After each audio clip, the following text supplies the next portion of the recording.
we have to jump into the new PGA Tour Enterprises announcement. This is obviously something that has been in the works for the last couple of months, but let's just lay it out on the table and see where we stand. Yesterday, the PGA Tour announced the new PGA Tour Enterprises. That's a brand new entity that is getting a $3 billion investment and partnership through Strategic Sports Group, SSG. That's the Fenway Group, all these sports owners, what we've been talking about for the last couple of weeks. And it became official, KP, $1.5 billion in equity for the players, making this the first sports organization, or at least American or North American sports organization, where players have equity in the league, and another $1.5 billion in investments. That's about as much as we know about the details of how that money will be spent, but it is coming in. Yeah, I think this is one of those things that no matter how you analyze or evaluate it right now, you're going to look dumb 5 years from now, right? And I think it's also, you can talk yourself into kind of anything with this. I think that's how sort of amorphous it is, because you look at it and you're like, hey, $3 billion. I guess for the purposes of the argument I'm about to make, it's really $1.5 billion. We can do some things with that, right? We can improve some things. We can go down the list of ways to make the league more efficient and better, and a better product, and all these different things. But then the flip side of that is this who you trust to do so, right? And I think you could probably talk yourself into the Strategic Sports Group being trustworthy, because I think their track record in other sports is really good. I mean, just legitimately is. PGA Tour, I don't know. I mean, what are they trustworthy when it comes to product improvement? I don't know that you can say yes with straight face, right? So I don't know.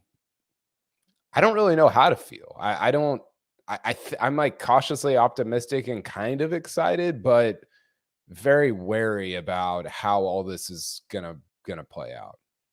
I absolutely trust that they will make this better. Unfortunately, I'm not sure I agree with what the definition of better is going to be, right, or who that's going to be for. I think that it is going to be amazing for high-end professional golfers. I think that there are going to be a lot of great corporate outings and sponsorship opportunities and crossover into some of these other sports with owners in the NFL and baseball. I think there's going to be a lot of stuff like that. I have yet to see or hear one thing that might make this experience better for fans. Yeah. Where do you, so I think I have two questions that are sort of outstanding for you and for myself, because, a lot of this, I think some of this, people, they want you to evaluate or analyze it like it's the Ravens Chiefs game, where it's done and you're like, well, this is what Lamar should have done better, or this is why Mahomes is going to his fourth Super Bowl or whatever. And it's like, I don't know. I don't think it works like that. I think we have to get 3, 4, 7, 10 years out before we can legitimately evaluate. But I'm curious about where you sit with players having equity in a league, in the business of the league. That's so, you mentioned it off the top, that's so different than anything else, right? Like because even if, like, players don't even have equity allegedly in the teams that they're on, right? Like Ohtani doesn't have equity allegedly in the Angels. Right.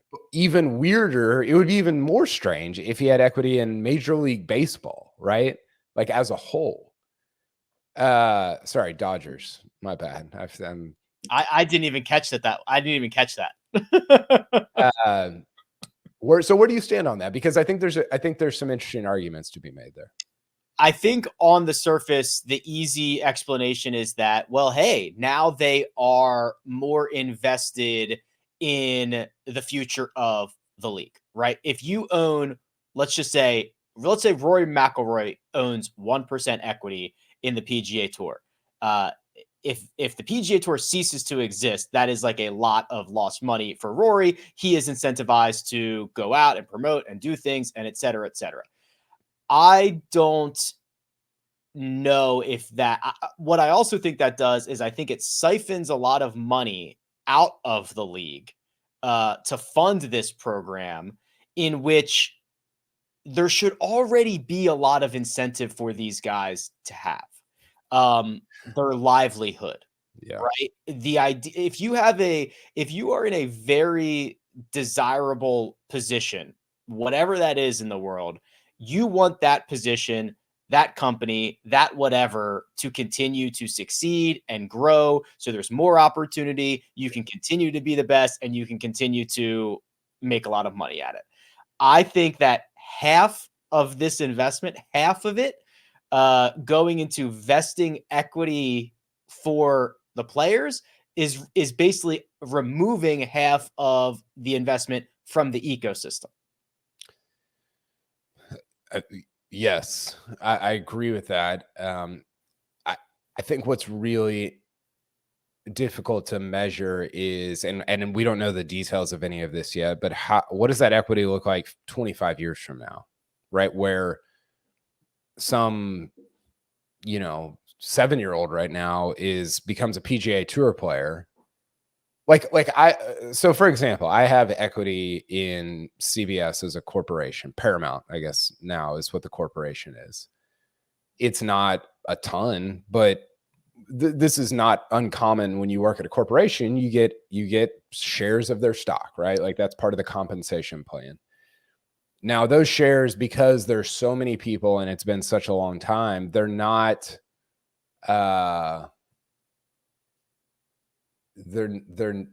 it's difficult to maintain the value of them, even if you have a lot of them over a long period of time, because what has to happen, Rick? You have to keep getting bigger. You have to keep generating more revenue. And it's like, I think there's kind of a cap on this, probably, and so I wonder if those will even be if the equity will even be valuable when you get 25 years in and all of a sudden 10,000 people have equity in the PGA Tour. And the other thing is,